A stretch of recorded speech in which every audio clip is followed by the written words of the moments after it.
Welcome back to Exciting Europe. This is Park Güell. Being here feels less like a city park and more like stepping into a living fairy tale. It's one of Barcelona's most iconic landmarks, a UNESCO World Heritage Site, and quite literally the ultimate playground for Antoni Gaudí's imagination. But here's the twist. This masterpiece was actually a glorious failure. Originally designed as a luxury garden city for Barcelona's elite, Count Eusebi Güell envisioned 60 high-end villas perched on this bare hill, offering fresh air and unrivaled sea views. Unfortunately for the investors, but fortunately for us today, the project was a commercial flop. Only 2 houses were ever built because, back in 1900, this site was just too far from the city center. Gaudí actually ended up moving into one of the show houses himself, which is now the Gaudi House Museum. After Güell passed away in 1918, the city bought the site, and in 1926, it opened as the public wonder we see today. Let's explore this genius failure together.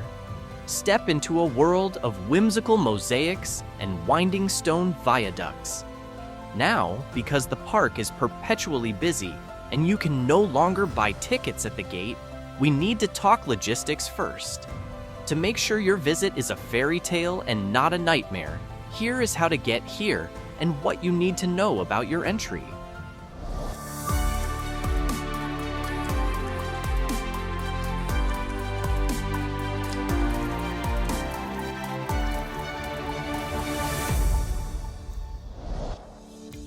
To make things easy, you can scan the QR code right here on the screen, or check the link in the description below to head straight to the official website for bookings.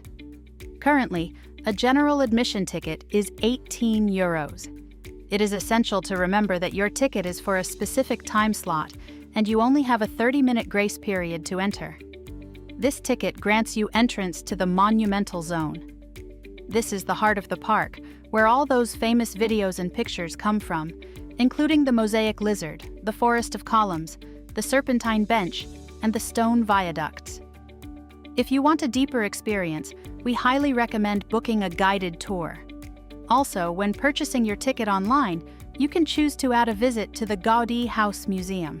This is one of only 2 villas actually finished on the site, and it's where Gaudi lived for years during the project's development. One quick tip: keep an eye on your timing.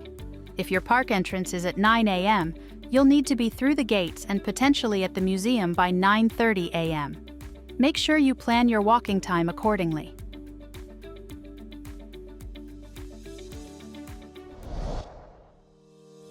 The best way to reach the park entrance is by bus. You have 2 main options. Either take line 24 from Plaça de Catalunya, or take line D40 from Plaça de l'España or Sans Estació. Whichever you choose, please exit the bus at the Travessera de Dalt, Torrent de les Fleurs stop. From here, it is a pleasant 10-minute walk uphill to the main park entrance. Now, a quick word of advice. We highly recommend using these specific lines and exiting at this stop. You may have heard about recent tensions in the neighborhood. There were actually massive protests from locals who were being crowded out of their own transport. In fact, things got so intense that the city actually had bus line 116 removed from Google and Apple Maps entirely. As we reach the lower gates of the park, which, keep in mind, are now used primarily as an exit, take a moment to observe the stunning details. Notice the beautiful circular medallions embedded in the wall with Park Güell written on them in Gaudi's signature mosaic style. The actual entrance is just 100 meters to the right. Flanking the gate are 2 small gingerbread-style houses. These weren't built for residents, they were actually designed as the guard houses. With their undulating roofs and white-capped chimneys, they look like something straight out of Hansel and Gretel. The one with the tall, slender spire was meant for the park's administration, while the other served as the porter's residence. Today, they house a small museum and a gift shop, but back in 1900, they were meant to be the grand welcome to the luxury estate that never was.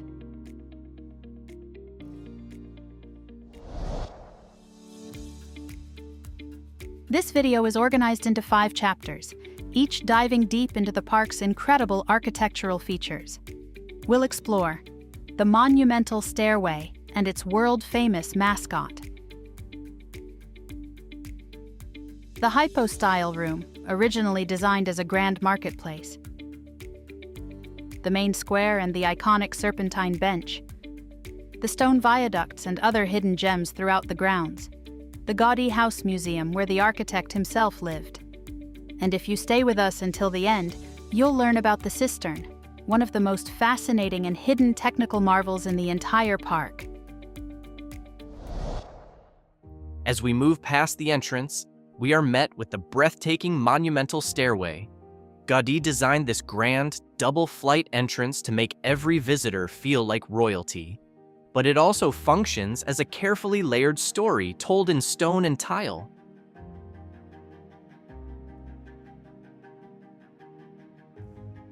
The journey starts at the very bottom with a subtle fountain built into the first landing. This wasn't just for decoration, it was part of Gaudi's obsession with water and life. As you look up, you'll see the undisputed icon of Barcelona, El Drac. While many call him a dragon, he is actually a giant salamander, and he sits as the guardian of the stairway. El Drac is a perfect showcase of the Trencadis technique. Instead of using custom tiles, Gaudi used broken shards of colorful ceramics to cover these complex curved surfaces. But the symbolism doesn't stop there. Below the dragon, you'll find a medallion featuring a serpent's head emerging from the Catalan flag, representing the deep roots of Catalan identity. Look just above the dragon, and you'll find another sculpture, a tripod-shaped structure that many believe represents the Delphic oracle from Greek mythology. This reinforces the idea that the park was meant to be a temple of nature and community.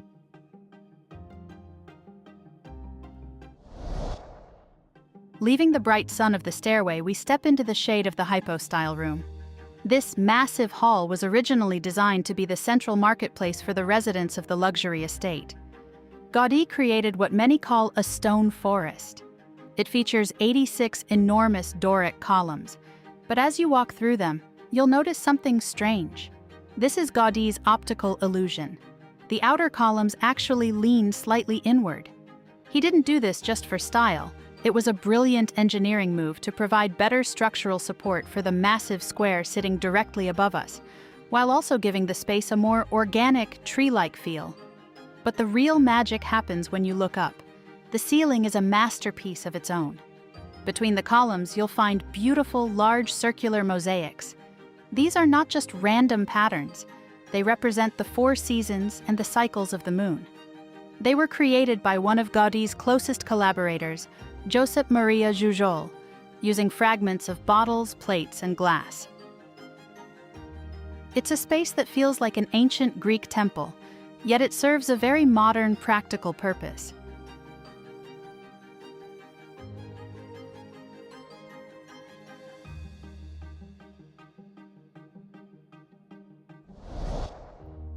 As we emerge from the marketplace and head upstairs, we arrive at the heart of the park, the Plaza de la Natura, or Nature Square. Gaudi originally called this the Greek Theater. In his vision for the Garden City, this massive open space was meant to be the social center where residents would gather for outdoor plays, concerts, and community celebrations. It is a vast, sandy esplanade that seems to float above the columns we just walked through. But the star of the show here is undoubtedly the Serpentine bench. This undulating, colorful wall of mosaic winds around the entire perimeter of the square like a giant sea serpent. While the colors and the Trencadis patterns are what people notice first, the real genius is in the ergonomics. Gaudi was obsessed with the human form. To ensure the bench was actually comfortable, he famously had a worker sit in a mound of wet plaster to create a mold of the human back. He used that shape to design the curve of the seat and the lumbar support. It's a perfect example of his philosophy, that beauty should never come at the expense of function. Whether you are leaning back to look at the view or sitting to chat with a friend, the bench is designed to fit you perfectly. Leaving the bright colors of the main square behind, we head into the winding pathways of the park's upper levels. This is where you truly see Gaudi's respect for the land. Gaudi famously hated straight lines, often saying they don't exist in nature. To navigate the steep terrain, he built a series of stone viaducts designed to look like they grew right out of the hillside. He used rough local stone so the structures would blend seamlessly with the trees. The most famous of these is the Bird's Nest, a slanted stone gallery that looks like it belongs in a forest rather than a city. As you walk through these galleries, look for the Washwoman, or La Lavandera. It's a stone pillar carved into the shape of a woman carrying a basket of laundry on her head. It's a rare figurative sculpture in the park and serves as a silent tribute to the working people who would have lived and worked in this garden city. Further up the hill, you'll find the only other house actually sold and completed during the project, the Trias House. While you can't go inside, its elegant white silhouette stands as a reminder of the luxury estate that could have been. Finally, if you have the energy, keep climbing to the highest point of the park, the Calvary. Gaudi originally wanted to build a chapel here, but when the project stalled, he instead built a monument with 3 stone crosses. It's a bit of a hike, but it is worth every step. It offers the most spectacular 360-degree view of Barcelona, from the Sagrada Familia all the way to the sea. After exploring the sprawling stone pathways and colorful squares, we come to a building that feels deeply personal, the Gaudi House Museum. This bright pink, slender villa wasn't actually designed by Gaudi, it was designed by his friend, Francesc Berenguer. But it became Gaudi's home for nearly 20 years, from 1906 until 1925. This is where he lived while he was pouring his soul into the Sagrada Familia and the very park you see today.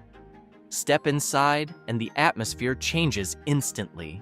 The house is filled with furniture designed by Gaudi himself, originally created for his other masterpieces like Casa Batlló and Casa Milà.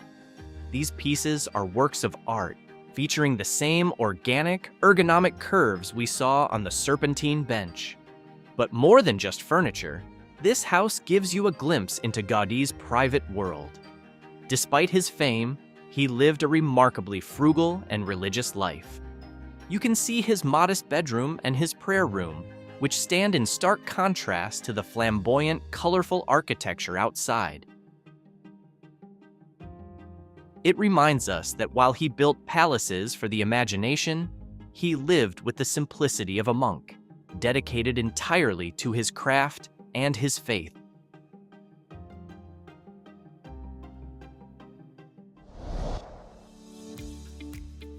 Now that we've fully explored this amazing and unique park, let's talk about its most ingenious functionality. Gaudi thought about everything, and beneath all this beauty, he designed a sophisticated water management system. The centerpiece of this system is a massive underground cistern, capable of holding 1,200 cubic meters of water. The process is absolutely stunning for the early 20th century. First, rainwater would fall onto the main square, which Gaudi designed to be porous. The sand on the square acts as a natural filter, cleaning the water as it sinks into the ground. From there, the water travels down through the center of the massive hollow pillars in the marketplace. Finally, the water would find its way to the cistern, where it was stored to be used later for irrigating the park's lush gardens and supplying the various fountains, like the famous dragon we saw earlier. In a dry Mediterranean climate like Barcelona's, this was a revolutionary way of thinking, essentially creating a self-sustaining green ecosystem decades before modern sustainability was even a concept. It's the perfect final proof that Gaudi wasn't just a dreamer or a sculptor, he was a master engineer who understood the rhythm of nature. Park Güell is just one piece of the incredible puzzle that is Barcelona. If you've fallen in love with Gaudi's vision today, you won't want to miss our other deep dives into his masterpieces. Make sure to check out our dedicated videos on the breathtaking Sagrada Familia, the undulating stone facade of Casa Milà, and the colorful bone-like balconies of Casa Batlló.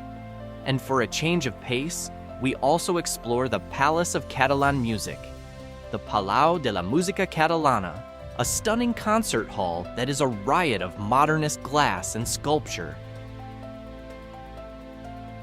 But a great trip to Barcelona isn't just about the sights. It's about moving through the city with ease. If you're planning your arrival, we have a full guide to El Prat Airport explained, covering everything from terminals to food and drink options, and even where to find the designated smoking areas. Plus, don't miss our breakdown of the Barcelona public transport system, so you can navigate the metro and buses like a local. Thank you so much for joining us at Park Güell. If you found this architectural journey helpful, give us a like, subscribe to Exciting Europe, and hit that notification bell so you never miss a trip through the world's most beautiful cities. Until next time, keep exploring